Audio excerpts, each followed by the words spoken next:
Hi, it's Steve Hargadon, and welcome to the Emergency Home Learning Summit. Special guest today is Jerry Mintz. Jerry, welcome. Well, I'm glad to be there, Steve. You're virtually here. We're virtually meeting. Everybody's virtually everywhere these days, yeah. Okay, Jerry, what do you do? What's your job? Well, I'm the director of the Alternative Education Resource Organization. And according to Google, we're the #1 networker of educational alternatives in their system. And what that means is we help people who are looking for alternatives, who want to teach at them, who want to start them, find them, whatever. And so that's the kind of thing we do. We have about 600 member organizations and schools. We have a site for that in which all their websites are linked. And so people found that very useful. That's how they have actually built up some of their organizations. We have a school starters course. We're in the middle of that right now, but there's other ways that people can access it. And if they want to start a new alternative, a lot of people who contact us are wanting to start a new alternative. And so these are some of the things that we do. You know, we have an annual conference. It was virtual for the first time this year. And we had 500 people from 60 countries. It was pretty amazing. So that's the kind of stuff we do. And that's what I How do. long have you been doing this, Jerry? Too long. No, for 31 years. Okay, so you've seen the larger story, right? And so you've said to me before we started the interview that the education revolution has happened. Well, you know, our website is theeducationrevolution.org, not .com, educationrevolution.org. And so that's been our website all along. And our goal has been the education revolution. And what does that mean? It means making learner-centered education available to students everywhere. And why? Well, the fact is that kids are natural learners.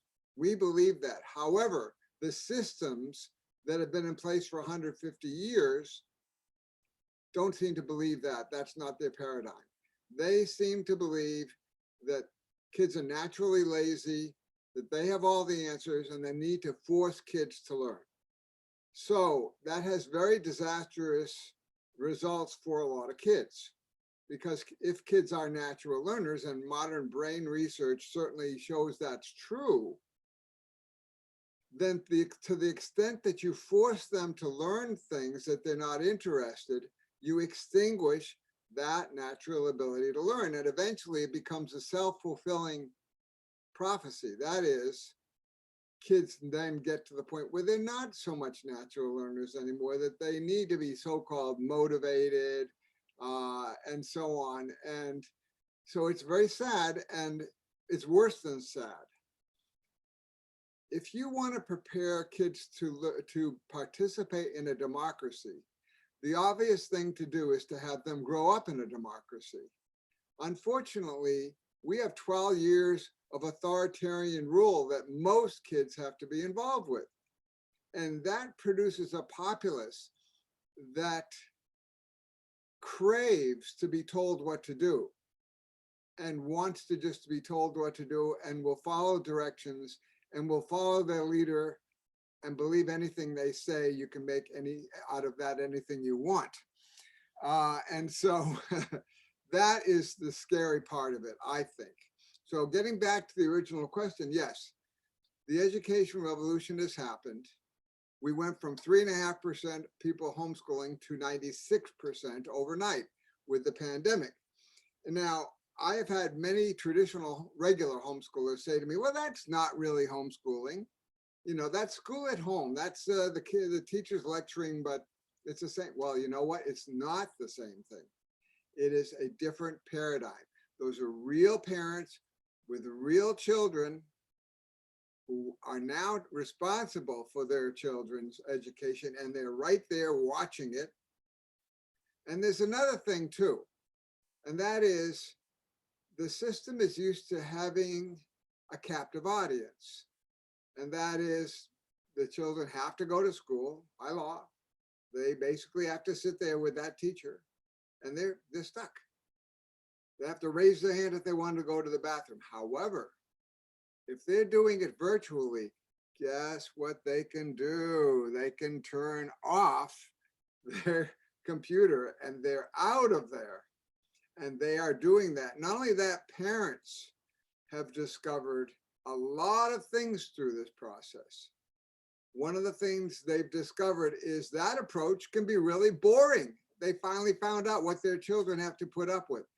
They've also discovered, because the way these virtual classes have worked, that their kids are actually quite innovative. Because you see, with the virtual classes, they're only sometimes a couple of hours a day. I heard about one 8-year-old that we know personally who goes in a hybrid. She's there Monday and Tuesday. Wednesday is the whole day virtual. Thursday and Friday, when the other group goes in, the teacher gives them 10 minutes of assignments and goes away. It's unbelievable. And so what's happening is these children, students, are then left to their own devices, which is terrific. And they come up with amazing things. I've done consultations with parents in which they were so surprised at what their children did. For example, one guy talked about his daughter, who he was worried about. He didn't know if she was getting enough out of this online stuff. And then one day she said to him, Dad, I want to start working with the horses next door. And so he set her up with that. And now she gets off up at the Hargadon and goes over there and is working with the horses and is studying all kinds of things, wants to understand every aspect of it. And so many parents have come to understand that the approach that the regular schools takes or has been taking up to this point doesn't work. So consequences of that, a lot of parents became regular homeschoolers. A lot of parents don't want to send their kids to physical school. And the system, which thought things were going to just pick up the way they were, now realizes they have to adapt to this new reality. So the word revolution is an interesting word, right? Because it feels to me like we're in the disruption phase. I think the great majority of people I talk to, they aren't quite sure yet where they want to go or what they want to do. They just know that they're feeling disrupted. Is that fair? Some parents are. But what's interesting is there are a lot of parents who, when the school systems told them, depending upon where they are, oh, we're going to go back to this teacher standing in front of the camera and droning to your student, said, nah. And so what they've done is they've created these so-called pandemic pods. Now, these pandemic pods are nothing different than something we've been helping people to do for decades, and that is homeschool resource centers. You can call them micro schools, so it's a more palatable word maybe, but it's the same thing basically, except a little bit different in this respect. A lot of these parents just left their kids enrolled in wherever they were. They didn't become homeschoolers officially. That if they were going to a public school, they left them enrolled in the public school. They don't have a very good way of telling whether the students are accessing this stuff, but even if they found out that they're not, they're kind of happy to leave it the way it is because they get tax money for those kids. They're still technically enrolled. But basically, that's a big change that's taken place this school year. Thousands of these little pods. The thing that I worry about is I think that it's going to tend to leave some of the low income kids behind in this, in that they're still kind of stuck with the original thing of having to deal with their, in some cases physically go to school, in other cases listen to them online because their families can't afford to hire a teacher or have the time to teach them themselves. And this is something I am hoping that the school systems will understand and make some arrangements to help those kids. And that's one of the things I've been advocating for. So What I think it's beyond disruption. I think that happened before. Now I think it's moving on to some new phases.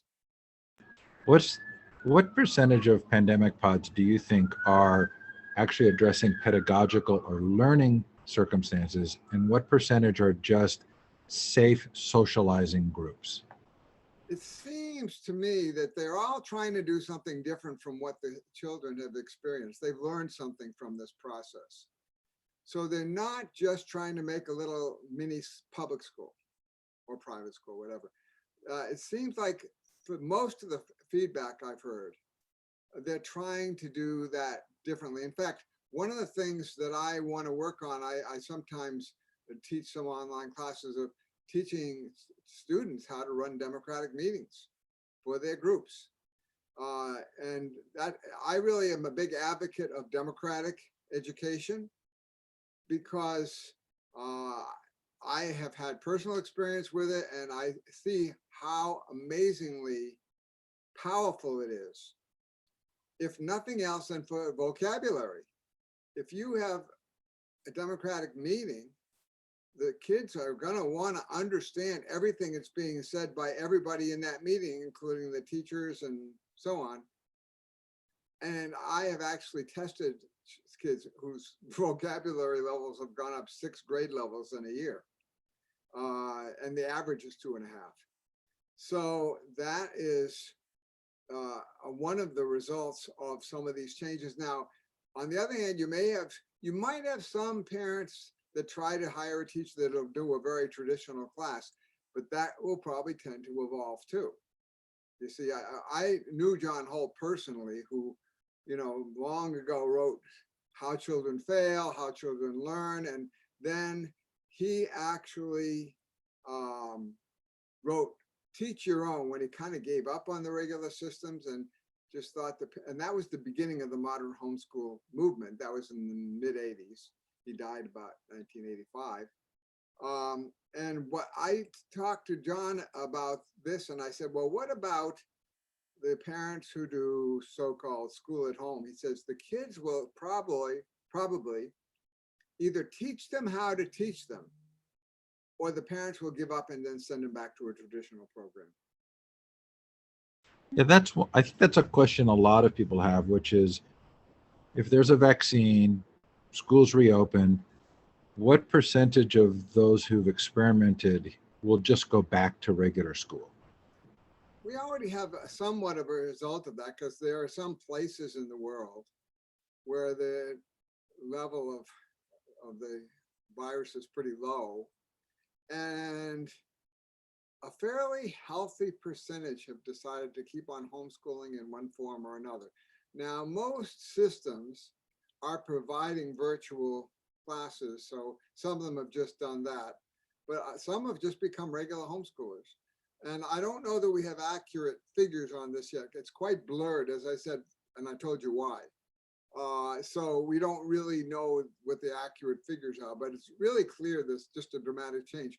Now, when I talked about the systems having to change, I'll give you some examples of what things they may need to do. For example, California has had so many homeschoolers there that every school district has had to institute something called independent study. And this means that basically the students can homeschool however and use whatever resources they want for the system. And a teacher will travel around and visit them and see how they're doing. Okay, but they're still actually doing regular homeschooling as part of the public school system. And they do that because the public school system then gets to count them as in their system and they get state aid. So these are some of the things. There's also schools within schools that are being studied that are kind of, and you notice that there are a lot of schools, public and private, that have decided to make things a little safer by breaking up into small units that are kind of self-contained. That's moving in the same direction we're talking about. So these are just a couple of examples, and I have a whole list of them, of ways in which they're adapting. Another, for example, is outdoor education. because it's safer. And so many schools have moved in that direction and are having classes outdoors, or I know private schools that are traveling off to preserves and that's part of their program and so on. So these are all changes. We're in the middle of them. We don't know where they're going to go. And this is across the board. And it's quite related to some other revolutions that are happening. You know, when all these people went home to do telecommuting, what happened is, you've probably heard about this, that their bosses and they thought, hey, this is pretty good. I don't have to commute. I have more time. And the people who are running these programs said, gee, they're more effective. They have more time to work. They're more flexible hours, and they're getting more done than they used to. So there's also, you see, the fact that if they're doing that, they can homeschool. And they do not have to be teaching their kid all the time, because they've discovered their children can be pretty self-motivated. So that's another change that's going hand in hand with it. And so these are some of the things. We're just in the middle of all this. We don't know where it's going to go, and there's no way to really predict it very well. Jerry, did you have a story about school when you were growing up? What was your school story? Well, I think the most profound effect for me in my early education was when I used to go visit my grandfather. When I was 6, 7, 8 years old, whatever, once a week or so. I lived in Massachusetts, and in Worcester. He was in Boston. And he would sit down with me. Now, this is a guy who is such an expert on Shakespeare, for example, that he wrote something called After the Curtain Falls, extra acts of Shakespearean plays in iambic pentameter that were performed around Europe. He was a lawyer, he was a judge, and he would sit down with me and he would say, so what do you want to learn? And he said, he'd sometimes give me some choices, and I would pick what I wanted to do. And that was, you see, the paradigm for learning that made the most sense to me. And when that wasn't the way schools were, I knew something was wrong. And for example, when I was in high school, I organized my friends into a discussion group that would meet twice a week. And we would basically talk about anything we were interested in. We'd even get our own guest speakers. And so those were some of the things that I did. Luckily I didn't have parents who were pushing me too much. So all the students who were in this group that I organized were the elite of the school, but I was not, and happy to be in that situation. When did things really change for you? You had that experience with your grandfather. You were in traditional schools. There must have been a change moment. Well, you know, I always wanted to try to search for something that would tend to meet the expectations that I had for education. And so right from the time I graduated, I wanted to go to some kind of higher education alternative. And so I actually went to one locally that I didn't like that much. The innovation was they were doing every subject for 6 weeks straight, only that subject, and then the next one, and so on. But it was still pretty much like regular school. So I transferred to Goddard College. And Goddard College in Vermont was then, and probably still is, the most radical college in the country. No grades, no tests, no required courses. You design your own major. And so that's really where the most profound kind of education that I had started. And by the way, they're doing something very innovative now that people should know about. And that's called low residency. And I think this may be the wave of the future for colleges, because a regular small college with the kids there all the time in the dorms and so on is becoming financially untenable. Well, at Goddard, you go up there for a week or 10 days. You meet the other people in your group, the other students, the other teachers. You design independent studies. Then you go home and do them for the rest of the semester. And so that's what they're doing now. Now they're doing even that low residency part virtually. So you could literally enroll at Goddard from anywhere. And of course, it's much less expensive because it's not fully residential, you see. It's just that short period of time. And so I think you're going to see a lot of colleges go under, and you're going to see others that will start moving in this direction. So that's a change that's going to be taking place that way too. Jerry, what our memory for education is very shallow and limited. Even people who were prominent 5 years ago have been forgotten, much less 10 or 20 or 30 years ago. So you mentioned John Holt. You know, I was significantly influenced by Ivan Illich, John Taylor Gatto, um, Seymour Papert. What are some other names that you feel like people should know about them, but they just don't? Well, one thing is Edgar Z. Friedenberg. I say, by the way, I knew all those people you mentioned. I was, my Goddard College thesis was called On the Starting of a School. So that was many years ago. And so I was always interested in that. So I knew Holt, I knew John Gatto quite well. We have an annual Aero conference every year, and he was a keynoter for us 5 times.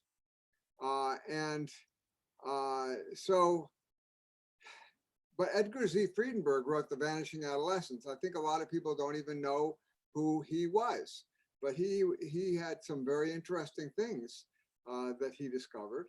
And so yeah, there could be a long list of these. I think that people should research this, but if people are interested in actual alternative education, democratic education, there's no substitute for visiting one that is in operation.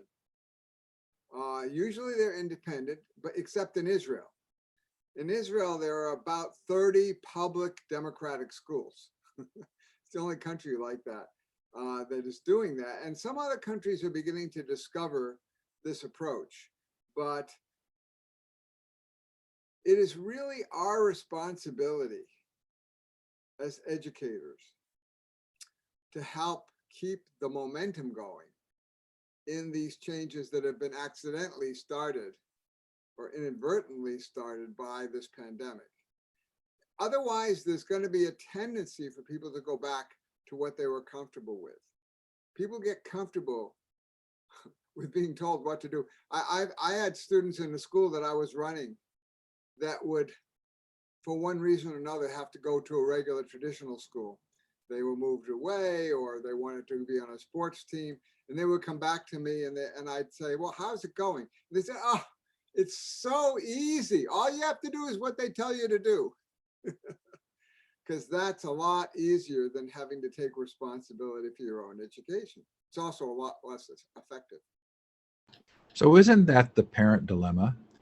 Meaning, I want my child to flourish. I want them to have individual and unique needs and talents, but they need to get a job. And this is how the world works. And this is how the things you have to learn to get a job. Sugata Mitra, I don't want to put words in Sugata's mouth, but in the interview I just did with him, he said that he's actually been rethinking a little the colonial system of education, because he said it actually does a really good job of getting things done. You have a manager layer, and then you have a group of people who learn to follow. And I don't think he meant that in full seriousness, but the management of large groups of people, the school system is very effective. It may not be good for me individually. It was very effective at what it was designed to do. If you read John Gatto, The Underground History of American Education, or Dumbing Us Down, he actually has the smoking gun. He can quote people who said, yeah, we just need to get these kids to do exactly, to mold them into what we want them to be. And that was the original purpose of a lot of this. And I think that was the original purpose of the design of the public school system 150 years ago. Yeah, I think you can, there was some altruistic reasons, but that was part of it, of the equation. And so so see, it's not going to be so easy to try to change that, because some the teachers, the administrators are kind of used to it, comfortable with it, but it doesn't work for this new millennium. People are going to be changing jobs 10 times, as technology changes and all that. Things are going to just become obsolete faster than they were before. And so we need lifelong learners. We need people who can be innovative. And let me talk to you for a second about jobs. So the fact is, number one, let's talk about college. Some people are worried if they do homeschooling or something a little different educationally or learner-centered or democratic, that the kids are going to miss something and that they won't be able to be in as good a position to go to college. That's wrong. Why? Because colleges have discovered what good students these kids make, and they want them no matter what. For example, in New York State, where they can't necessarily get a diploma, other states you can,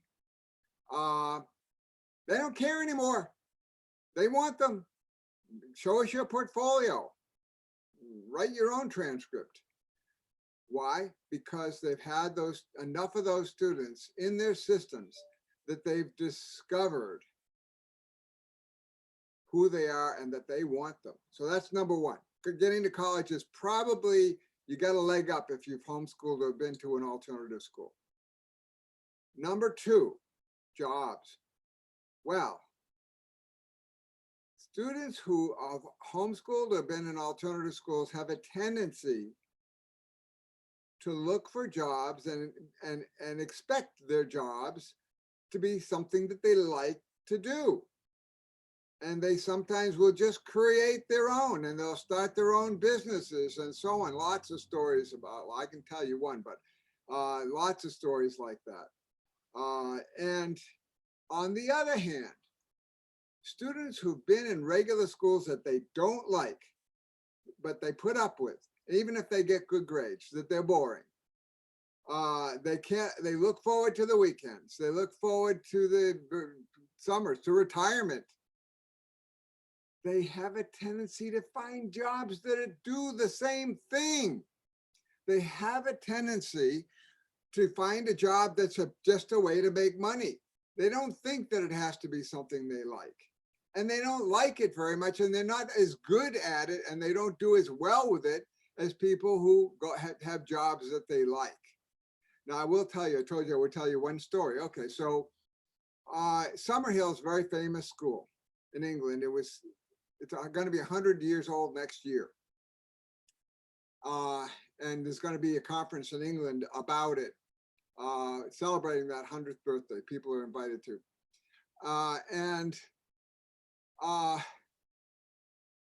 So I talked to a kid who was there when he was young. I remember him because I visited there many times. And he liked music. He liked reading, and eventually he graduated from Summerhill. As I say, Summerhill is one of the very first democratic schools. Everything runs democratically. You don't have to go to classes unless you want to, and so on. A lot of meetings to make decisions. And he didn't go to college. He decided he was going to go to a Zen monastery in Japan. So he did that.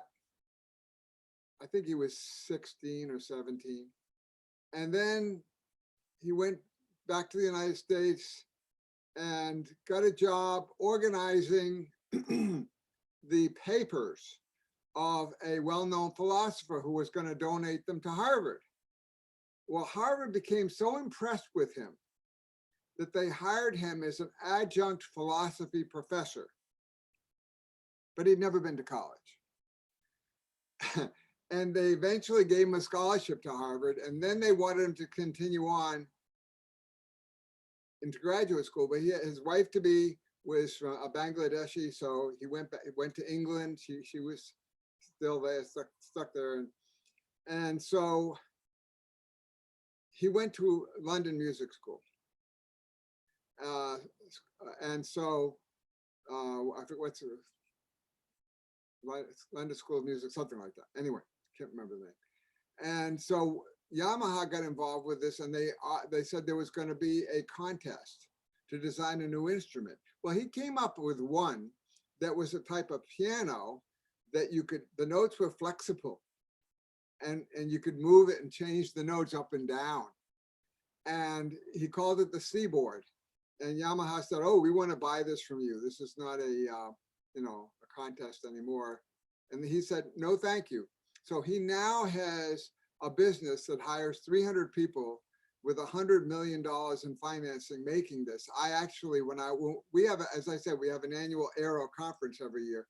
And at our conference in Portland, I went to rent some amps to a music store, and there's his Seaboard, being sold everywhere.